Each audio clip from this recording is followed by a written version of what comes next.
There's a lot of confusion about the real estate market right now. Some think it's crashed, other think they might have missed their chance to move. I'm Lauren. This is Raul with the Schrader Group, and we're talking about what has changed, what hasn't since the market peak of 2020 and 2021. Has the market really changed since 2020 and 2021? Yes, but not in the way that most people would think, right? The market blew up and then it kind of, acclimated back to where we're at. So if we take those 2 years out and maybe a little run up into 2022 in the beginning part, we will see that, all the intense bidding's out, the pace is a little slower. So we're kind of getting back to the way we normally operate. Some would even argue that we've had our fifth best year ever. So realistically, the market's back to the market. And we don't say that the market's changed. The market's just the market, right? So it's very important to know the proper expectation. One major factor in today's market is when you bought your home. So can you explain how that plays in today's sellers' options today? Yeah, so I think if we're a seller and we look back to 2020, 2021, where the intense bidding was happening, people were going $50,000, $70,000 over list price. If these were just going through writing, contingency waivers, things like that on appraisals. I think the biggest thing is sometimes some people overbought for what the house is worth today, right? Mm-hmm. So let's just assume you bought a $300,000 house in the peak of the market. The house might only be worth $275,000 today. So if you haven't expected to, offset that in another way, you might be rudely awakened by the fact that the house might be worth less than what you bought it for.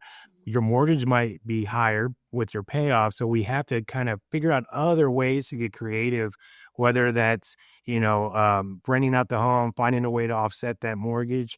But it's really the creativity that comes in. So you really have the last 3 to 4 years from 2025 backwards to figure out, okay, did I put enough money down to begin with? Right? Because if we're a VA and we went zero down, do we roll the funding fee to the back of the no? Because just because you have a $300,000 loan doesn't mean you don't really owe $310,000 because you had all those extra fees pop in. So it's really just navigating the process, trying to figure out what we can and can't do, and coming up with a solution. And I can assure you that most of the appointments that go on, it's about tell me everything and let's put it back on paper and see what makes more sense for us. Because there's always a way. We just got to get creative and figure out what that looks like. So you're saying there's a chance. Always a chance. So basically, no matter where you're starting from, there's still a path forward. Yeah, I mean, there's all kinds of avenues. There's some people that have to get relocated. Well, we see that, sometimes they just can't lower the price because if you lower the price, that means you're coming out of pocket to sell. That stings anybody's pocket. So I think it's just trying to figure out a creative solution to help us continue with life rather than be stuck in life.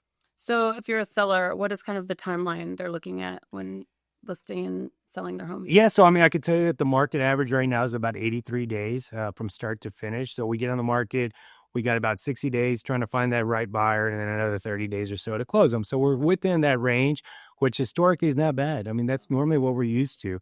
It's just there's a lot more inventory out there, which is making it more of a buyer's market rather than a seller's. So when we're in 2020, 2021, just give you a little idea, there's 2,700 homes on the market. Well, today we're just shy of 16,000. So when you do that math, there's just more options for buyers. So it's really getting creative with what the market's doing, what are the averages doing, because we might have to re-engineer it and say, okay, we're going to offer more concessions off the front rather than try to figure it out on the backside, and just getting prepared with that notion of this is what we need to do to be competitive. Are we inside 410? Are we outside 1604? Where's our house? Is a builder within 5 miles of us? Because there's a lot of things that come into play to try to figure out how to get you the best bang for your buck. What would you say is the bottom line for buyers and sellers in today's market? Know what you want, right? There has to be a compelling reason for you to either buy or to sell, right? And it's a matter of figuring out that maybe we have to sell our home, feeling like we might have left a little bit on the table, but we got to make sure that we try to get some of that back on the other side, on the buy side. And I think right now in this market, the builders are giving so much incentives and so much, attentions on trying to get that. They're incentivizing buyers to buy. Well, we might have to take advantage of that buy and maybe figure out a way to sell, but take advantage of something, right? So there has to be a give and take. Hopefully the take's a lot better than the give, but that's where having someone that's, knowledgeable and reputable representing you throughout the process, because I think that helps give you all the options up front rather than trying to figure it out later. Right, absolutely.